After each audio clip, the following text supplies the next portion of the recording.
Buenas noches con todos. El día de hoy en Hubcast Líderes Latinos tenemos a un invitado muy especial, Iván Ricardo Vega Valdés.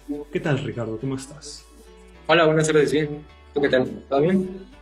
Todo bien, un placer tenerte aquí. Primero voy a Muchas iniciar gracias. diciéndole al público quién eres. Ujú. Estudiante de doctorado en biomedicina y biotecnología molecular. Profesionalmente, Iván Ricardo Vega Valdés ha impartido cursos de bioestadística básica y especializada enfocados a la investigación e industria biotecnológica en colaboración con el Colegio Mexicano de Ingenieros Bioquímicos. Durante su maestría y doctorado ha participado en proyectos de investigación de diseño y síntesis de compuestos y péptidos antitumorales enfocados al cáncer de mama. Asimismo, se ha enfocado en participar en proyectos que tienen como objetivo mejorar la calidad y acceso a la educación en México y en el mundo. Actualmente participa como tutor de ciencias y matemáticas en la escuela Living World Academy en la Ciudad de México. La masterclass que has dado, la verdad, me gustó mucho. Esperamos poder trabajar contigo y vamos a iniciar la entrevista con la primera pregunta. ¿Cómo la estadística impacta en nuestra vida?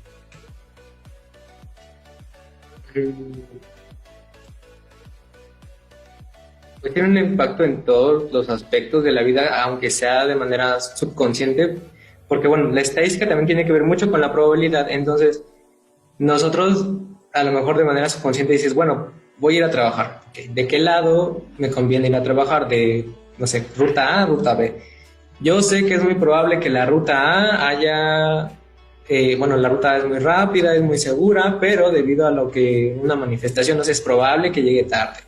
O yo sé que si me voy 5 minutos antes, más un intervalo más, menos 5, 10, 15 minutos, la hora en la que yo siempre salgo, llegaré a tiempo a mi trabajo o de acuerdo a cómo yo he llevado mi vida. Sé que en general yo tengo tal comportamiento alimenticio y más o menos vas adecuándote, ¿no? O voy a hacer ejercicio y voy a necesitar más alimento, entonces como que te ajustas, pero son cosas subconscientes, no haces cálculos, dices más o menos necesito comer medio plato más, cosas así, son intervalos, son estimados que son subconscientes, pero que siguen siendo parte de la estadística y de la probabilidad. Ya en cuanto a la, como un poco más formal, nosotros ya lo podemos aplicar para analizar cualquier cosa. Tú puedes llevar a un análisis estadístico de cuáles son tus calificaciones, de cuál es tu comportamiento, de cuál es tu peso, tu rendimiento en la lectura, tus ciclos de sueño, incluso, no sé si te ha pasado que dices, no sé por qué me siento raro, y tú empiezas a analizar, ¿no? Bueno, es que yo siempre me he dormido a tal hora y me he comido tal cosa, pero es que yo me siento mal porque, no sé, comí un poquito más en una hora que no me correspondía y eso afectó todo y te has dado cuenta, no, pues yo tengo un registro de que siempre que hago eso me enfermo, ¿no? Como es todo parte de eso, de recolectar información y aplicarlo y analizarlo. No necesariamente tienes que hacer una prueba de ANOVA, de remedios repetidas para decir que ya es estadística. Desde lo más básico de escribir y cómo aplicarlos a tu vida, ya es estadística, ya tiene un impacto, quieras o no. ¿Sí? Incluso hasta en las elecciones, ¿no? Sí, dime. Claro, se podría decir que está un poco relacionado a la intuición que uno tiene. Sí, tiene que ver con la intuición y bueno, como les comentaba en la masterclass, dependiendo del tipo de inferencia estadística, nosotros tenemos una especie de pensamiento bayesiano, porque, no, y porque plantean, siempre partimos de una probabilidad que sea o no real, es una probabilidad pre, preestablecida de nuestra percepción, ¿no? Como te decía, bueno, nosotros partimos de la idea de que por esa ruta es más probable llegar a mi casa. Entonces, si tú te vas por esa ruta, como reafirmando esa probabilidad. Si lo vuelves a repetir, se vuelve a reafirmar. Y eso es útil, pero también puede ser un arma de doble filo. Eso lo vemos mucho en cuanto al comportamiento y en la mente. Si tú tienes una concepción, bueno, como baja autoestima, pero tiene que ver mucho con cómo te percibes. Dices, bueno, yo soy un mal estudiante. Es probable que yo repruebe mi examen. Haces tu examen y lo repruebas. Ah, esa idea se va reforzando, pero nosotros igual lo vemos así como de, bueno, pues es obvio, ¿no? Porque el comportamiento, lo humano, pero de forma estadística es la rama bayesiana. Y es desde ese lado, entonces va reforzando. Entonces, si tú sabes de estadística y sabes que hay ese comportamiento, puedes poner va a sonar como tipo psicología, pero es que no es así, también forma parte de la estadística. Si tú sabes que es un problema y que lo que tienes que cambiar es la probabilidad base, dices, bueno, no me voy a basar en eso porque es mi percepción. Entonces, te enfocas a lo mejor del otro lado de voy a estudiar, voy a enfocarme, y si reprobé no es porque yo voy a reprobar, porque ya está predicho que voy a reprobar, sino que identificar qué factor fue, bueno, me equivoqué en esto porque no estudié esto, me equivoqué porque me puse nervioso, y tratar de dar otras explicaciones, ¿sabes? Y igual utilizando estadística, conociendo los datos que están, la información que está disponible. Interesante, ¿cómo se puede enfocar esto para otros ámbitos? Sí, no todo es laboratorio. Bueno, lo bonito de las matemáticas, de la ciencia, de la estadística, es que se aplica todo en tu vida, pero a lo mejor lo hacemos, pero conscientemente funciona y no le damos ese peso. Pero cuando eres consciente y tienes como que estar en la visión de que realmente todo se puede aplicar a matemáticas y que puedes tener un control, tu vida puede mejorar porque tú tienes un control de qué estás haciendo, tienes un registro y vas mejorando, te vas dando cuenta de que, bueno, a lo mejor esto es mejor que lo otro, y vas, pues sí, mejorando tu forma de vivir, incluso tu forma de pensar, que igual otra vez va a sonar muy raro, pero si tú dices, bueno, ¿cuántos pensamientos, así, no sé, hasta por la pandemia, ¿no? ¿Cuántos pensamientos negativos tengo por día? Si no eres consciente, dices, bueno, a lo mejor me siento mal, ¿no? Pero si empiezas a tener un registro, dices, uy, aquí hay un problema. Entonces, desde el momento que tú empiezas a tener un registro de cualquier cosa, vas a poder analizarlo de manera fría, ya no emocional, y poder llegar a tener pues sí, una respuesta tal cual, ¿no? Y reaccionar. Con cosas así tan tontas, ¿no? Sí, ¿no? Justo ahorita que tenemos todos estos dispositivos, el smartwatch, el celular con el que podemos medir patrones que tenemos en el día a día, eso ayuda bastante para poder hacer lo que tú dices. Sí, hay muchas aplicaciones que, bueno, te miden el ritmo cardíaco, ¿no? Te miden cuántas calorías vas gastando, cuántos pasos, y es muy útil, porque incluso puedes decir, bueno, yo quiero mejorar mi calidad de vida, y con eso, esta información que se está recopilando, se genera mucha información, dices, bueno, esta semana caminé más, caminé menos. Si es una persona que se preocupa por sí mismo, a lo mejor, y tiene un plan, ¿no? Tiene una planeación de por qué está tomando esos datos, no solo se lo compró porque dice, bueno, tengo diabetes, me lo compré para medir mi nivel de azúcar y sigue comiendo mal, ¿no? Si una persona que realmente se preocupa dice, bueno, esto es algo que voy a ocupar para controlarme, entonces se consigue su equipo y la primera semana ve qué nivel tiene, ¿no? Y está revisando las gráficas. Uy, esa semana me mantuve bien, bajé, subí, incluso a partir de ese, bueno, mi nutriólogo me dice que debo comer X y Y cosa, pero de acuerdo a mis datos, porque ahí sí puedes sacar tus datos, porque son tus datos, tú te mediste, yo consumí esto, yo hice tal ejercicio y me di cuenta que me subió el azúcar. Y vas con tu médico y le dices, mire, lo que me mandó sí es muy bueno, a lo mejor no le sirve a otra persona, pero se me subió el azúcar. Y dices, claro, y te saca su teoría de nutrición y dice, bueno, en lugar de consumir este tipo de pan, consume este otro, consume tales lechugas o menos azúcar o tal cosa, y se va a ver reflejado en tus datos. Es como y es lo que se analiza, ¿no? Un factor que está influyendo sobre los datos sobre una persona y tú lo ves reflejado realmente. Pero siempre y cuando sepas por qué tienen los datos, cómo los vas a analizar, cómo los vas a aplicar, no solo recolectar, como decía, lo loco. Interesante, la verdad, pues creo que podríamos seguir hablando de esto, pero creo que continuemos un poco con la entrevista. Sí, claro. ¿Por qué la estadística es una herramienta clave en la investigación? Porque la investigación en general se basa en el método científico, ¿no? Entonces es un ciclo donde vas recolectando, bueno, tienes una observación, tienes tus hipótesis y todo esto, entonces tú no puedes llegar a sacar una conclusión por cómo percibiste las cosas, ¿no? Bueno, dependiendo si lo haces con una prueba no paramétrica y es cualitativo, pero necesitamos datos, necesitamos quitar el lado humano, quitar la influencia humana, porque tú puedes decir, bueno, ese tratamiento es muy bueno, y lo pruebas y percibes, porque hasta tienes como subconsciente, dices, yo sé que es muy bueno, y la persona a la que se la diste, A lo mejor es la misma persona que has visto durante 20 años, pero estás tan sumergido en esa idea que ese fármaco es bueno que la ves, no sé, más saludable. Entonces tú puedes sacar conclusiones erróneas. Entonces, los datos, al sacar, utilizar la estadística, es una visión un poco más clara de la realidad. No necesariamente es la mejor, porque no tenemos nada lo suficientemente bueno como humanidad para determinar exactamente qué es lo mejor o exactamente cuál es el mejor método para llegar al análisis de un fenómeno. Pero lo más cercano que tenemos es la ciencia. Desde la ciencia está la estadística y la recolección de datos, porque eso también va a variar mucho dependiendo de cómo lo estás midiendo, cuándo lo mides, cómo lo mides, para qué lo mides. Si tú tienes un equipo muy bueno para sacar ciertas mediciones y lo analizas de forma estadística, tu conclusión va a ser esto es mejor, es peor, y ni siquiera dices esto es tal, porque no puedes asegurar nada.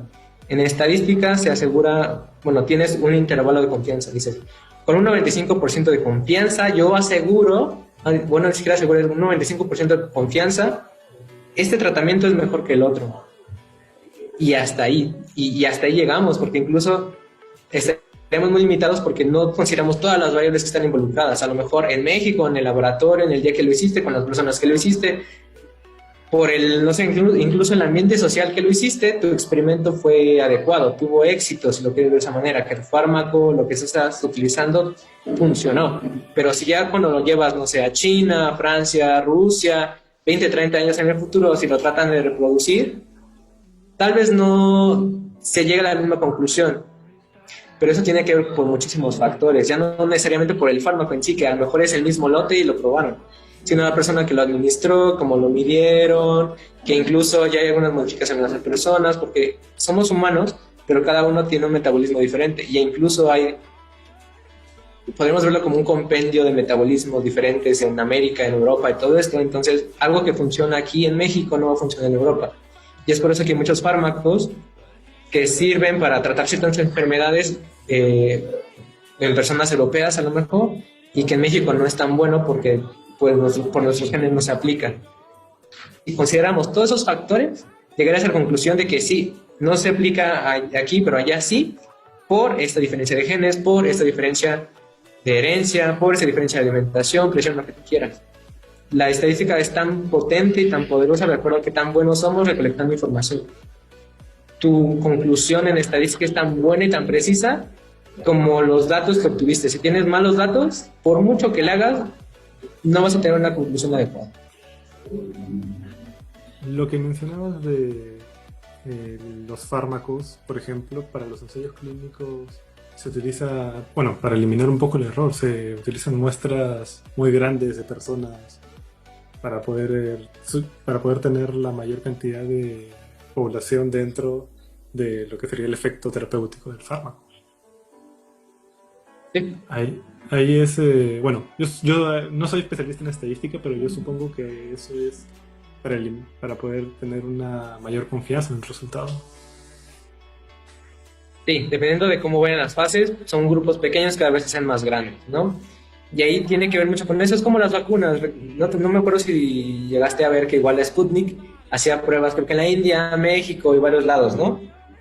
Y eso no fue porque no le faltaran personas en Rusia, que dijeran, vamos a inyectar a todos los militares rusos, a todos los países que son como satélites y que ayudan, sino que realmente dicen, sé que la población rusa forma parte de la población mundial, pero no es representativa mundial, ¿sabes? Hay características que los rusos no comparten con el resto del mundo. Y tienen que hacer pruebas en diferentes países, con diferentes tamaños de personas, poblaciones. Incluso, ya cuando se hace el nivel de farmacéutico, ya no es tanto de si tiene efecto o no. A lo mejor sí va a tener efecto, mayor potencia, menos potencia. Lo que les preocupa, uno de los puntos más de interés en ese tipo de análisis estadísticos es identificar efectos secundarios. Esto creo que también hay bastante literatura de que un fármaco fue muy bueno, pasó muchísimas pruebas y después de 20 años se dieron cuenta que generaba cierto daño, no sé, en los riñones o los pulmones, en la piel, pero porque la probabilidad de que existiera eso era tan pequeña que no se observó en las muestras grandes o en los análisis anteriores. Y a partir de que ya tienes un registro de muchísimas generaciones, bueno, a lo mejor no tantas, pero sí varias generaciones de personas de diferentes países, te das cuenta de que tal gen tuvo la culpa, ¿no? O tal, pues no sé, ruta, que es común, pero con una probabilidad muy, muy, muy baja. Y eso también es interesante saberlo, tener un control.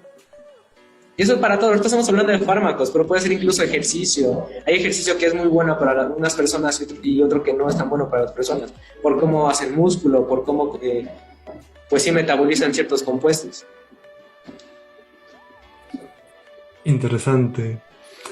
La verdad hay mucho por analizar por este lado, pero tenemos que continuar con la entrevista. Avancemos, avancemos. Bueno, ¿Qué tan complicado es para los estudiantes aprender sobre estadística? mire, como estudiante les puedo decir que es muy sencillo. ¿Por qué? Porque la estadística básica llega desde lo descriptivo y pruebas inferenciales de 2, 3 grupos y solo tienes una variable. Entonces, para un estudiante que va a realizar un experimento en su laboratorio, para su tesis, incluso para maestría, es muy sencillo porque son cosas que ya hemos visto a lo largo de toda nuestra educación. Hemos visto que la media, la moda, la mediana, sabemos contar, sabemos sacar promedios, sabemos utilizar, por ejemplo, Excel. Entonces, es muy sencillo. Pero ya cuando quieren empezar a aplicar la estadística para cosas más complejas, utilizar más variables, ahí se complican las cosas. O otro tipo de pruebas, o donde ya no depende de cómo mediste, sino qué es lo que te respondió la persona. O ya a nivel hasta hospital, no sé, son otras variables. Y tienes que utilizar ajustes y métodos estadísticos para quitar ese error. Pero lo más básico de estadística es muy sencillo, porque como todo se relaciona con nuestra vida, es muy fácil de intuir y de entender, entonces no es tan complicado. Pero existe esa como mala idea, incluso de las matemáticas que son complejas y que no vamos a... Pero eso es lo que les digo, es una idea que tenemos en la mente, que se ha transmitido durante muchas generaciones, pero no es verdad. Si nosotros tenemos la capacidad, imagínense esto, tenemos un cerebro que es muy similar al cerebro de Einstein. Igual y no del mismo tamaño, y no comíamos lo de Einstein y todo, pero somos de la misma especie, entonces igual por probabilidad tendríamos las mismas capacidades o la misma probabilidad de desarrollar ciertas capacidades. Lo único que tenemos que hacer es practicar y quitarnos el miedo. Para cualquier cosa, no solo para matemáticas. Para jugar fútbol, a lo mejor al inicio te daba miedo, pero después te gustó mucho y ganaste mucha pues, práctica y es técnica y es hacer las cosas. Lo más difícil es dar el primer paso. Entonces, al igual en matemáticas y estadística, no pienses que es difícil, quítate ese miedo y avanza y practica, porque todo es practicar y ya ni siquiera te tienes que poner a hacer operaciones con la mano. Hay mucho software que nada más pones los datos y te lo calcula, pero lo importante es que tú sepas por qué metiste esa prueba o sacar conclusiones, poner a funcionar el cerebro, pero quítense ese miedo. Eso que mencionas es muy cierto, hay que iniciar y bueno, no hay que verlo como si fuera un monstruo. ¿Qué ventajas competitivas podrían tener un profesional que maneja bien estos conceptos de estadística? Bueno, en cuanto a... Depende, si tú eres un profesional que está encargado en una área, lo puedes aplicar a ti mismo, decir, bueno, yo ocupo tal metodología, tal proceso para realizar lo que yo tenga que realizar en mi empresa. Si tú analizas cada uno de los pasos, tú puedes decir, bueno, ¿cuánto tiempo tardo en hacer cada proceso? ¿Cuánto se gasta en cada proceso? Y tú, al realizar ciertas modificaciones, a lo mejor tú leíste en un libro o tú te has dado cuenta por tu formación que hay un error. Entonces, si tú haces correcciones, por estadística, tú puedes decir, bueno, sí, efectivamente, no es una idea o no es una impresión mía, ¿no? De que siento que lo hago más rápido, sino estadísticamente es significativo al modificar este factor, esta variable, el proceso se acelera y no sé, el rendimiento incrementa o el tiempo simplemente es menor, pero obtengo el mismo producto.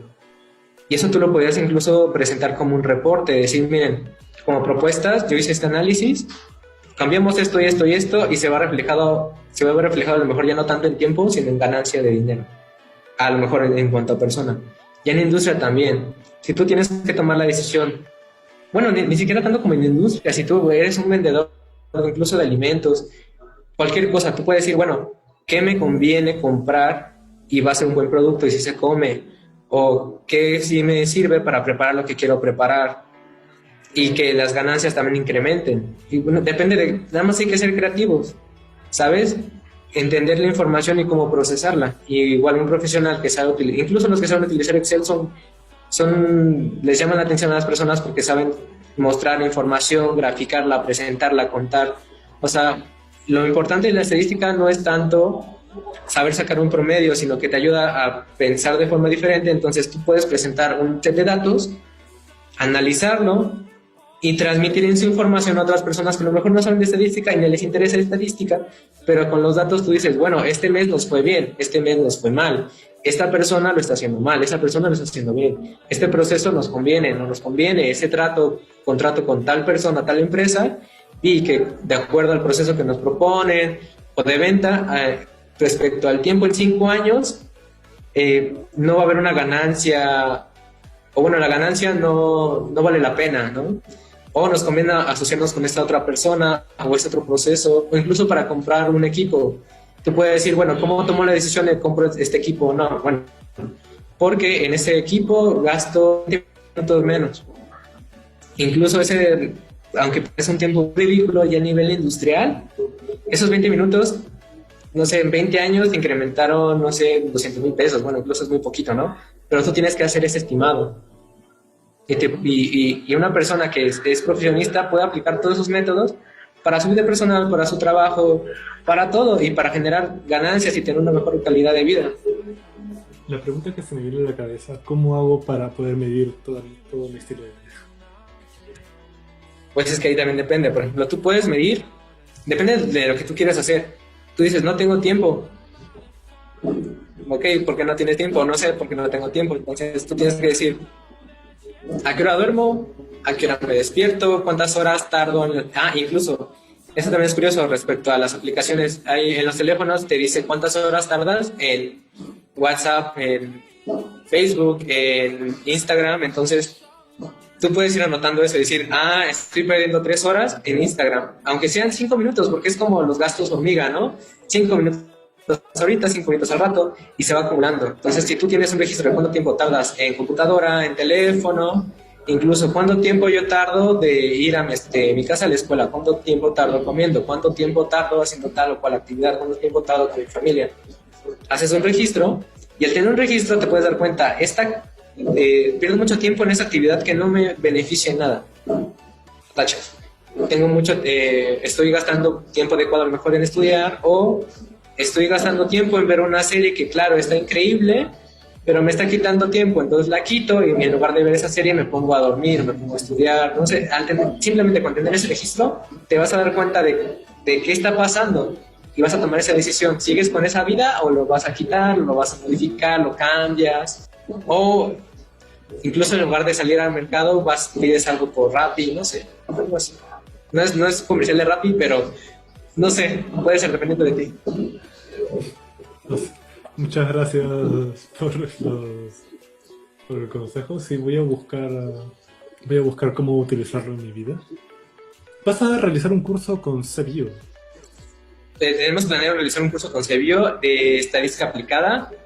Va a ser en abril. Les pasamos el link del banner y todo. Va a ser muy interesante porque vamos a hablar de todas esas pruebas. Y nos vamos a enfocar en teoría, pero entendemos que a la mayoría de las personas no les interesa cómo se desarrolló el método ANOVA. Y les interesa que el creador de ANOVA lo tenía que utilizar porque, no sé, tenía que cultivar papas y necesitaba ciertas cosas. No les interesa la historia, les interesa lo práctico, igual en la industria. Entonces, es un curso que vamos a ver, sí, los fundamentos de estadística, probabilidad, pruebas paramétricas, no paramétricas, pero ya enfocado y práctico, ya que no se digan, qué bonito que existe la ANOVA repetido de 3 factores, covariable, y que pueda utilizar una ANOVA. No. Que ustedes lo puedan aplicar desde el primer momento. Entonces vamos a utilizar muchos ejercicios prácticos con un programa que se llama SPSS, que, bueno, ese programa fue diseñado como para analizar estudios respecto a las ciencias sociales. También vamos a ocupar SimMatplot, vamos a ocupar Minitab, que son muchas herramientas que son muy sencillas. Están para Windows y Mac, me parece. Y vamos a hacer todo práctico. Porque al igual que pues, matemáticas, es practicar y entender. Entonces, en ese curso van a llegar a eso, conceptos básicos, y practicar. Quizá podrías decirnos qué conceptos se van a tocar en el curso. Vamos a iniciar desde estadística descriptiva, cómo analizamos los datos, cómo los recolectamos, cómo lo limpiamos, cómo creamos una base de datos, cómo lo graficamos, por qué lo graficas así, qué tipo de información puedes mostrar en las gráficas. Vamos a ver cómo analizamos un grupo, dependiendo si es cualitativo o cuantitativo, 2, 3 grupos. Si te interesa ciertos niveles o ciertos factores, relación entre factores, por ejemplo, qué tanto efecto tiene el ejercicio con la dieta en cuanto a, no sé, una enfermedad, diabetes o cantidad de azúcar. También vamos a ver regresiones lineales si tú tienes que generar una estimación a futuro o generar, pues sí, una correlación entre dos variables, de qué tanto se correlaciona, incluso lo puedes explicar a tu vida, qué tanto se correlaciona mi rendimiento escolar con el tiempo que yo me dedico, me la paso en la computadora, ¿no? Si haces esta correlación y esos datos, dices, bueno, a lo mejor mientras más tiempo en computadora, menos calificación saco, ¿no? Entonces es como una manera de darte cuenta. Pues haces ejercicios así. Vamos a llegar a ese punto y nos vamos a llegar, creo que lo más complejo es ANOVA de medidas repetidas de varios factores. Bueno, factorial, que es como lo más básico que necesitas para aplicar a tu vida y en nivel de industria e investigación. Y por ejemplo, este curso está destinado para cualquier estudiante de cualquier nivel. En teoría sí, porque son conceptos muy básicos, son conceptos que hemos aplicado siempre. Pero, como vamos a ocupar muchos ejemplos que están enfocados a microbiología, biología molecular, industria, les va a servir a todos, desde alumnos de pregrado que lo van a aplicar para incluso sus reportes de laboratorio, que al menos yo me acuerdo que luego me iba mal en eso, porque yo notaba mal las cosas, sacábamos los promedios, medía mal, entonces tú ya tienes un concepto de qué vas a medir, por qué vas a medir, cómo lo analizas, te va a ir mucho mejor en tus reportes de la escuela, tus reportes de laboratorio. Eso te va a dar como más confianza, entender mejor la ciencia, disfrutarla y pues ya puedes seguir con tu licenciatura. Para las tesis es fundamental la estadística, para todos es estadística, maestría, posgrado, bueno, doctorado y nivel de industria, ¿no? Esto se puede desde cualquier nivel. Yo diría que lo esencial es incluso, creo que desde el primer semestre de licenciatura podrían tomarlo, porque son cosas muy básicas. No tienes que decir que un super Einstein y saber muchísimos conceptos de matemáticas, porque son cosas muy simples. Entiendo, eso está muy bien. Entonces, ya saben, si están en primer ciclo, pueden inscribirse. Serviría mucho el curso. Quizá para finalizar, ¿podrías comentarnos algunos ejemplos donde hayas aplicado la estadística? Creo que lo más sencillo es, para mi tesis de maestría, ahí tenía que utilizar una prueba de ANOVA para verificar un tratamiento es que sintetizó unos compuestos químicos contra cáncer de mama, entonces yo tenía que saber si ese compuesto era bueno. Probé en células de cáncer de mama, triple negativo, MDM231, MSF7, lo probé. Tenía células con tratamiento, sin tratamiento y un tratamiento como normal, el estándar, y vi si era mejor o peor. Porque tú puedes decir, bueno, si las mata, pero si las mata es significativo o no vale la pena. Entonces, con ese tipo de estudios puedes decir, bueno, vale la pena invertir más dinero en esta investigación o no. O regresar y replantearlo. Entonces, en ese punto yo lo hice. También, en cuanto a bioinformático, yo trabajo con ciertas partes de bioinformática, entonces yo estoy diseñando unos péptidos que pueden unirse a, receptores de células del sistema inmune. Y yo lo que hago es, estos métodos igual se basan en estadística y ven qué tan probable es que por esa secuencia y por cargas de átomos y todo esto, qué tan probable es que si lo meto en un ambiente se interaccione y se une. Y esa unión qué tan fuerte es. Entonces, a partir de una colección de péptidos, yo puedo decir, este péptido, porque incluso ya tiene que ir más como por lo económico, ¿no? Lo ideal sería que de todos mis péptidos que se unieron, hacerlos todos. Pero en lo económico son caros, entonces digo, es más probable que este péptido, de acuerdo a mis análisis, que estos 3 péptidos me conviene invertir dinero en ellos para sintetizarlos y seguir mi investigación y no gastarme 30 veces más haciéndolos todos y en esas pruebas llegar a una conclusión, ¿no? Incluso te sirve como un filtro si lo ves desde el punto de vista de educación. Un filtro de qué cosas voy a invertir dinero para que sí tengan un rendimiento. Y también, por ejemplo, otra parte de la estadística, hay otra cosa en informática que se llama acoplamiento pues sí, es acoplamiento molecular, le dicen como docking de forma común. Y ahí también ya no son péptidos, pero sí son moléculas pequeñas. Y ahí también ven qué tan probable es que se una a un receptor.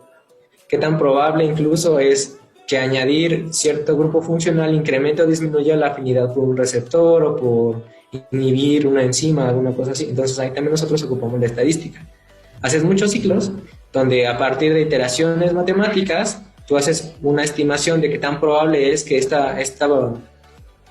fármaco se una con tu enzima, tu receptor o lo que quieras. Y ves afinidad, y ya no solo es que se unió una vez, sino a partir de, por ejemplo, 100 o 1000 veces que lo pusiste ahí en el ambiente, esas veces cuántas se unió. Esas veces se unió de forma igual, diferente. Y sacas un estimado de la energía de unión, y a partir de eso tú sacas conclusiones, o sacas una... Pues sí, puedes proponer qué moléculas sintetizar y que sí tienen futuro. Y es mucho lo que hacen las industrias farmacéuticas. Ellos pueden tener una biblioteca de miles de millones y mediante estudios informáticos determinan cuál es más probable. A lo mejor ya ni siquiera que cure la enfermedad, sino que tenga un efecto, que sea benéfico y que les genere dinero a ellos. Por ese lado también es. Perfecto, Iván. No sé si quisieras darle un mensaje a todos los chicos que nos están escuchando ahora. Chicos y chicas que nos están escuchando ahora. Sí, chicos y chicas. Yo lo que les diría es que no se espanten. Como de manera general en la ciencia, las matemáticas y en especial la estadística son cosas que nos van a ayudar a abrir la mente. Ni siquiera que digas, uy, soy más pro, mejor porque saqué un promedio, porque hice tal o cual prueba. No tengo miedo de las de la estadística principalmente, ni de las matemáticas, ni cualquier otra ciencia.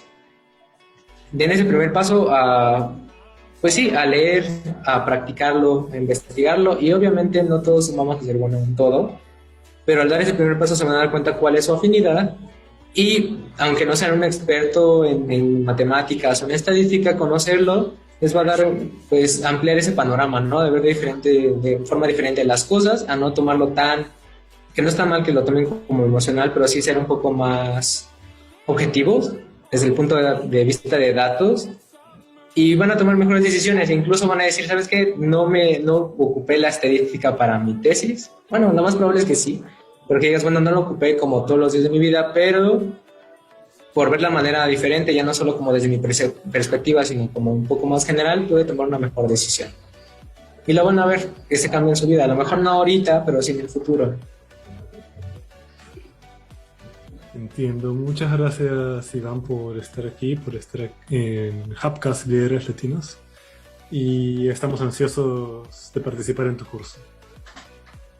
Muchísimas gracias, Néstor. Les agradezco su invitación. Listo, muchas gracias con todos por habernos escuchado a Iván y a mí. Esto fue Hubcast.